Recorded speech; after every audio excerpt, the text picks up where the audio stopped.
primarily focused on Ryan's lower leg, one of the muscles or groups of muscles in the posterior deep compartment. Those muscles help with plantar flexion and inversion at your ankles. So think about if you're kind of going up on your tippy toes. We've been working on getting his ankle and foot a little bit more mobile. He's actually using some of those muscles efficiently now, so they're a bit more sore than normal. So we're just kind of working on kind of unsticking them in their fascial connections, and then again kind of just having him go on his stomach, working through some of his thoracolumbar fascia, which means just again that thick tissue that helps kind of with the framework through our body. We're working on just mobilizing some of those vertebrae and soft tissues back there to get him to moving as optimal as he can. Ride today, we're going to set up with that same one. We're going to plant that leg. Knee, ball's going to come up just above your knee. Push out into the wall to center yourself over that plant leg, okay? Again, slight bend in the knee, hinging at the hip. When you're ready, we can try some helicopters in this position. Again, it's great for maintaining your posture. It's great to prevent any swaying, sliding, and it's great for just keeping you on plane. Let's do it.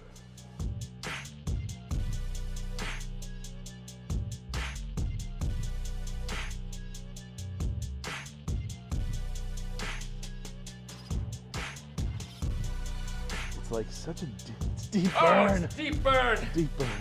Oh, it's so deep. Ah.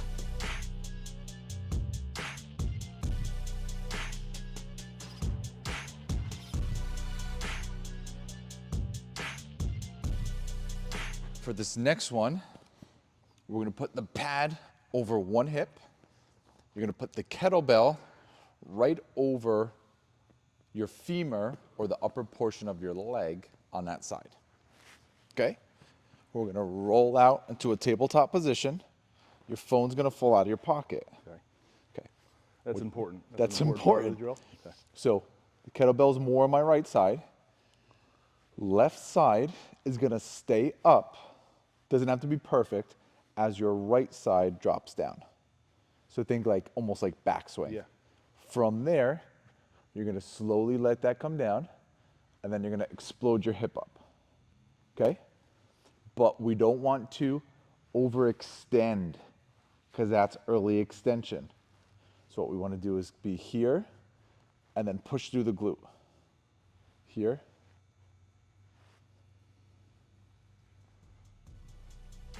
Okay? Let's do it.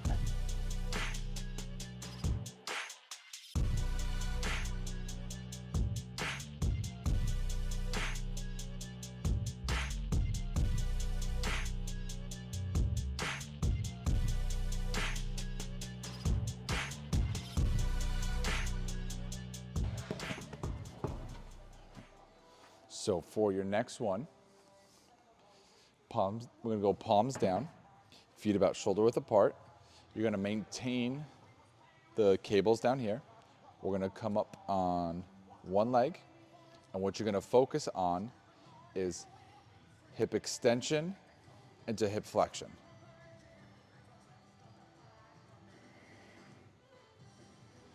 The tricky part is don't let your trunk follow it, meaning I don't want this.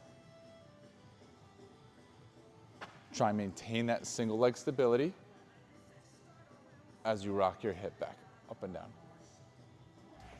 Okay?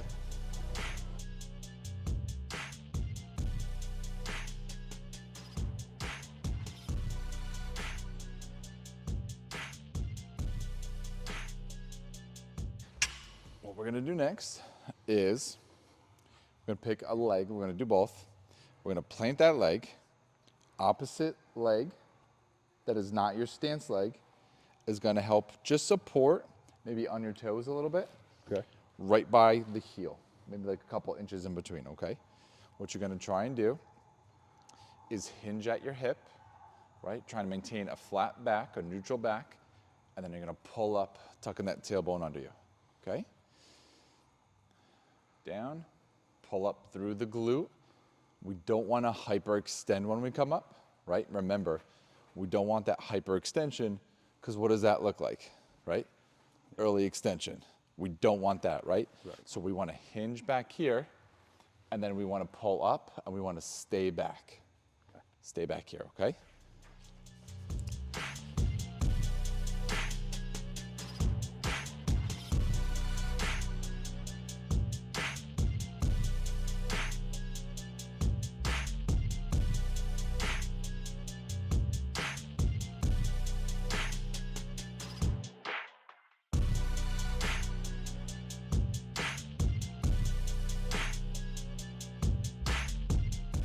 So again, this drill is for keeping your weight back while you're shifting side to side, okay? So we don't want to come up forward and fully extend to come back, right? It's more gonna be sitting into your back side, and then from here, you're going to stay low, transfer it to your left side, and then come up, right? Stay low, come up. Okay?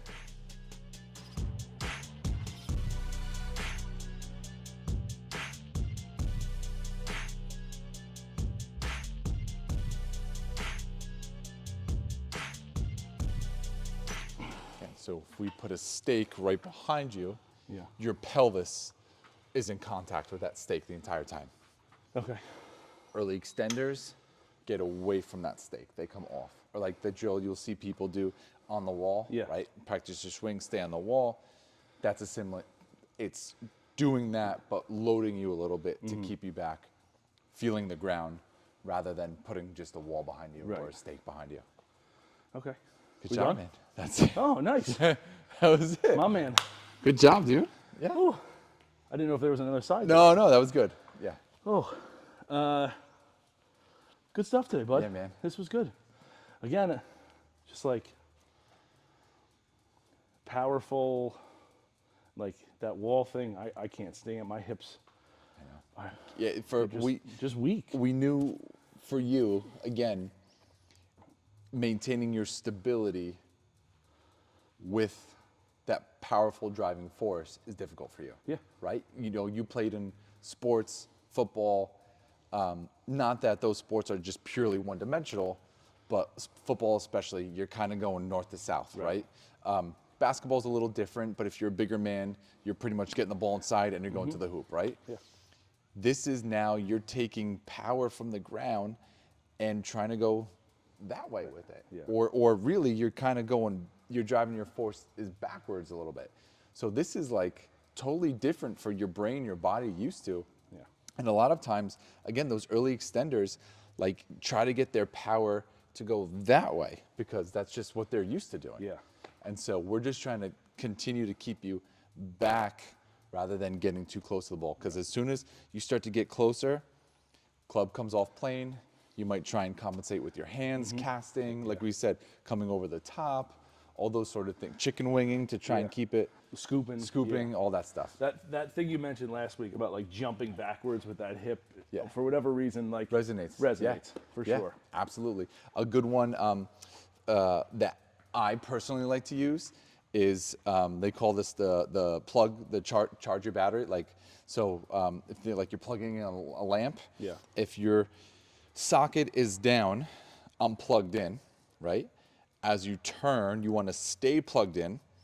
And as you come through, you want to stay plugged in, right? That helps me think about staying down and staying plugged in because if you early extend, those chargers are going to start to come up. You're going to take it out of the wall. Yep. So that for me is my cue. Yeah. And so just finding you and your coach or you and your trainer, something that resonates with you to think about, you know, while you're practicing and doing these things. Again, whatever that thing that resonates with, like, you know, on the podcast we had John Mascari on. He was talking about CC Sabathia and like how he's like, oh, you need to use the ground force, like push off, and he's like, I can do that. I've been doing that, like just resonating to whatever that person's Absolutely. 100%. Great episode, by the way. Thank you. All the Appreciate it. episodes are great episodes. So. Hey guys, that's it for us today. Again, Dr. Mike Pomacala, Sports Solutions PT.